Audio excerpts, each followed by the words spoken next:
Chapter 49, Leadership Tactics and Techniques. Leadership versus management. There is a long-standing debate in academia and the business world over the difference between leadership and management. Most people use the term manager for those in leadership roles. In the trust-based leadership model, we refer to leaders as leaders and acknowledge that they have various management responsibilities. Here are my thoughts on this topic. You lead people and you manage things. These things can be assets, resources, systems, operations, projects, focus of effort, etc. In my experience, effective leaders of people are almost always effective managers of things. However, effective managers are not always effective leaders, because they often devote too much focus to things instead of people. This is where those in leadership roles typically begin to underachieve or even fail. They lose sight of the fact that people are not machines, systems, or projects and cannot be managed as if they are inanimate objects and capable of thought and emotion.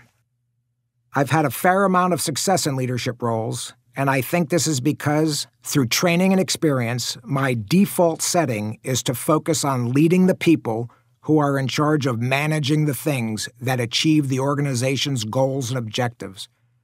Once again, the lesson here is as obvious as it is important. You lead people and you manage things. You are the standards. While there is certainly a large body of knowledge surrounding the science and art of leadership, long-term success as a leader really depends on the willingness to take the following 3 actions on a daily basis: set the standards, live the standards, enforce the standards. You cannot be an effective leader unless you are willing to do each one. Likewise, you must always approach each of these actions with equal vigor and apply them in an unquestionably fair manner toward every member of your team, regardless of title, tenure, or past accomplishments. And lead by example, always. Science versus art. I like to discuss what I refer to as the science to art gap that many leaders unintentionally fall victim to. In an ideal world, leaders would be educated and trained on the science of leadership before they attempt to utilize various aspects of the art of leadership. Unfortunately, most leaders do not receive this type of training early in their careers. As a result, they typically learn some very costly lessons as they attempt leadership art that is not backed up by even the most basic elements of leadership science. As an executive coach, I rarely see leaders fail because they aren't smart enough or lack a work ethic or other key attributes. Instead, almost all of them fail due to problems stemming from the inadequate utilization or absence of proven leadership concepts, principles, and fundamental techniques. In most instances, these leaders and their teams repeatedly make easily avoidable mistakes. It doesn't have to be this way. Leadership can be learned. As I always say, for the untrained, leadership is a school in which the tests come before the lessons. The 3 big questions. I've mentioned several times in this book that there are 3 big questions leaders should periodically ask their subordinates. The answers to them will lead to better results as you work toward accomplishing your mission. What should we start doing? What should we stop doing? What should we do differently? These 3 big questions can make your job as a leader much easier and result in significant gains in operational effectiveness and efficiency. The people who are doing the day in and day out work have a good grasp of what is working well and what isn't. Prior to a discussion on this topic, you will need to communicate to your team that you want and expect candor, openness, and honesty. Without these conditions, you will likely hear only what your team thinks you want to hear. The gains made by asking these questions will be most effective in environments in which people at all levels are willing to speak truth to power, and it is the leader's responsibility to create and sustain such an environment. If you can get your teammates to trust you and know that you truly respect their ideas and feedback, you'll find yourself leading an organization in which everyone is continuously focused on making things better. You never listen to us. A common and legitimate complaint about leaders from their teammates is, "You never listen to us." Effective leaders know that it is important to seek and value feedback on a variety of issues. That said, while leaders should always listen to what their people are saying, this doesn't mean they are obligated to always agree with them or act upon their recommendations. Whenever I assume a leadership role, I tell my new teammates, "I promise that I will always listen to you, but I can't promise that I will always act upon your advice and recommendations. I will always have to weigh what you say against the mission and other factors associated with the situation." I can honestly say that every time I have made this statement to teams of any size and in any environment, it has been very well received. I often found that I was the first leader to ever explain this situation in such a manner. People want to be heard. They want to know their opinions and suggestions are valued and respected. And they won't expect their leaders to adopt every suggestion they come up with when they know there are almost always other complicating factors associated with the specific issues under consideration. Having this discussion will provide clarity for your teammates, let them know you respect their opinion, and help them see things a bit more from the perspective of their leaders. World-class words. I have found that the very best leaders remain aware of the fact that they exist to serve their teammates, not vice versa. One of the best ways to indicate this is to acquire the habit of using what I refer to as world-class words. As you can see below, there's nothing special about these words as they appear on the page. But when they are used routinely by leaders, special things often happen.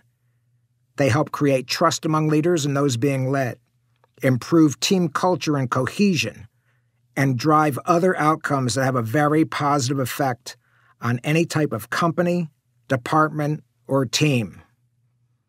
I trust you. Please and thank you. I'm sorry. I was wrong. I don't know. What do you recommend? What do you need? What can I do to help? This is not an all-inclusive list, but it is a good starting point for leaders who desire to lead well and draw the very best ideas, recommendations, and actions from their teammates. 4 words of confidence. Leaders should constantly seek ways to add value and equip and enable their teams to be successful. One of the best ways to do this is for a leader to frequently use what I call the 4 words of confidence. How can I help? Leaders who routinely ask this question, assuming they have worked hard to develop mutual trust within their teams, will receive honest and timely feedback that enables them to provide various forms of support quickly and to great effect.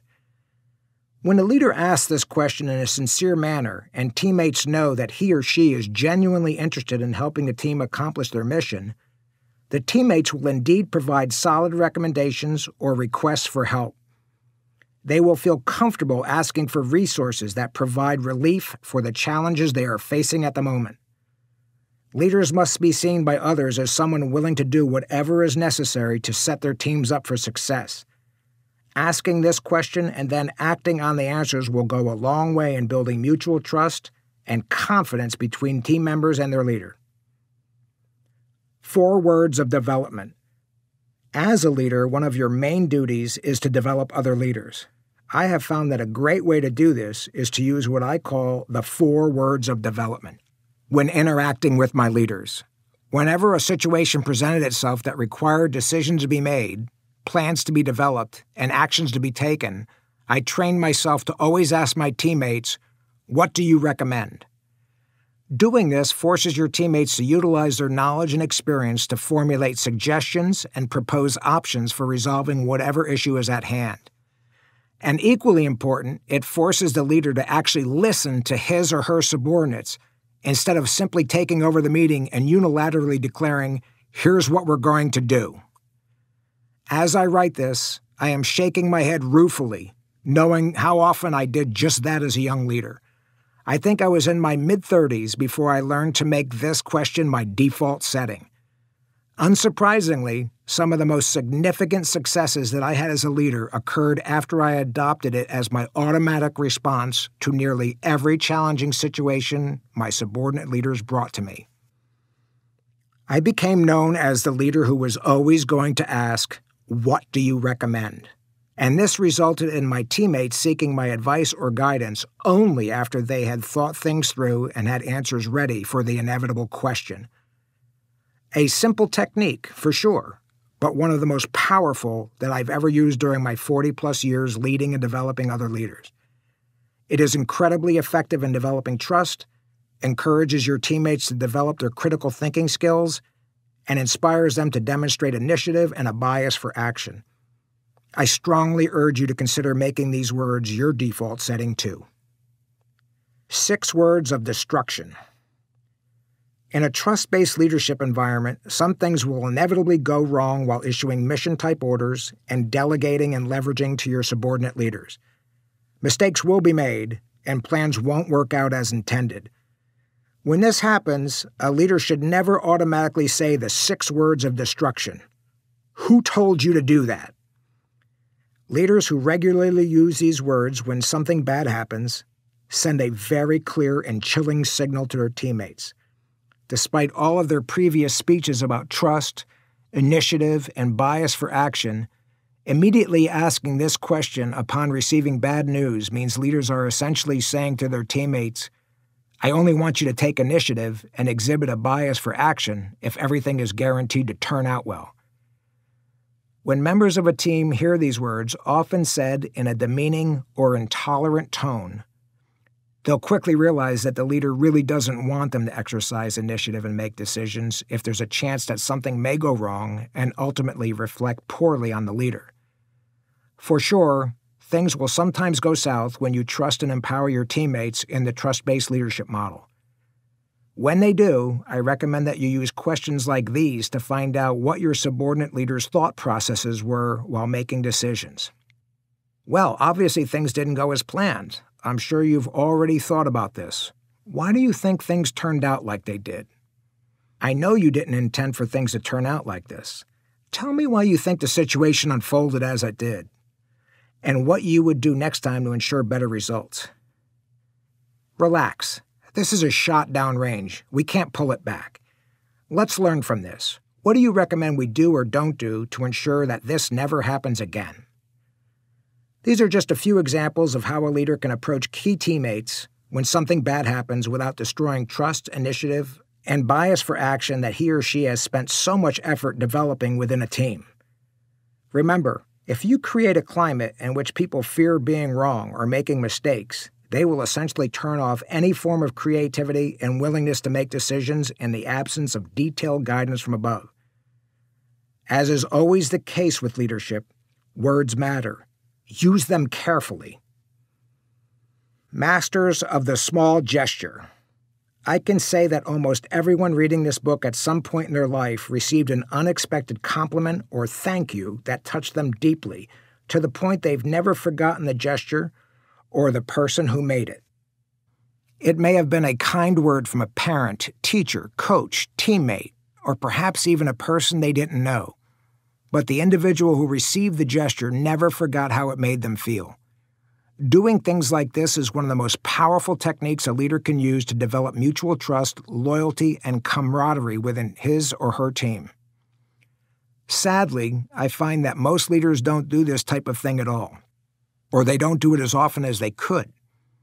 That said, the most effective leaders almost always do these things, to the point that I call those who are exceptionally good at doing them masters of the small gesture. Here are some examples of small gestures that are available to almost all leaders at any level of any company or team. This is by no means an all-inclusive list, but it's enough to get my point across and to cause you to reflect upon how you can utilize some of these techniques. Small gestures. Public praise. Good leaders go into workspaces, department or team areas, warehouses, etc., and publicly thank a teammate for a job well done. We all like to be praised and receive compliments, and deep inside, we like it even better when we know others are watching and listening. Handwritten notes. This is a technique that I learned in the Marine Corps when, as a young enlisted Marine, I received handwritten notes from senior officers congratulating me for some achievement or thanking me for something I did. I still have those notes decades later and will never part with them. They mean that much to me. I use this technique as a business leader, sending personalized, handwritten notes to teammates who deserved a pat in the back. I knew this technique was having the intended effect when my leaders started telling me that their teammates loved receiving these notes and often displayed them on their office wall or within their workstation. Small gifts. My leaders and I often sent flowers, gift cards, tickets to events, etc., to spouses or family members during or after a long project or initiative that required their loved one to burn the midnight oil. These gestures went a long way in ensuring that family members knew that I knew their loved one was spending more time at work and away from them than usual, and that I appreciated their sacrifices and unwavering support. Ice cream carts. A couple of times per year, myself and other executives would arrange for an ice cream vendor to come to the company headquarters during mid-afternoon. We'd push the ice cream carts through our respective areas and give away various treats to any of our teammates who wanted them. The message was clear to all. We, the senior leaders, love and appreciate you, and we want to make sure that you know it. This technique isn't limited to ice cream carts. I've seen bagel, donut, and coffee tables set up at entrances to office buildings a few mornings each year as people come into work. And even mobile massage vendors stationed in various locations once per quarter, or during nights and weekends when teams were working overtime. A quick Google search will yield more ideas and techniques than you could possibly ever use, but you'll likely see a few that you know would resonate with your team and could easily be used in the near term. Now, some cynics will undoubtedly roll their eyes at the use of small gesture techniques like these. But as a leader, you should do anything you can to ensure that your people know how much you value and appreciate them. Do it with sincerity, and they'll get the message. Social media. The use of social media to publish pictures, memes, and other messages thanking teammates for certain things or congratulating them for achievements, anniversaries, etc. is a very effective way of providing public praise by way of the small gesture. Smart leaders know how prevalent social media is in the lives of their teammates and how effective a simple thank you or congratulations can be in communicating with them. As an observer of many companies from within and from afar, I see some who have mastered this low, no-cost, highly effective technique, and I also see some who apparently don't have a clue regarding this tool that is at their disposal. I urge you to leverage it. Small gestures are typically inexpensive or even free, costing only the time it takes for a leader to do them. However, the return on investment, the goodwill that can result from doing these things in a sincere and genuine manner, is very high. Again, my experience has been that the very best leaders are almost always masters of the small gesture.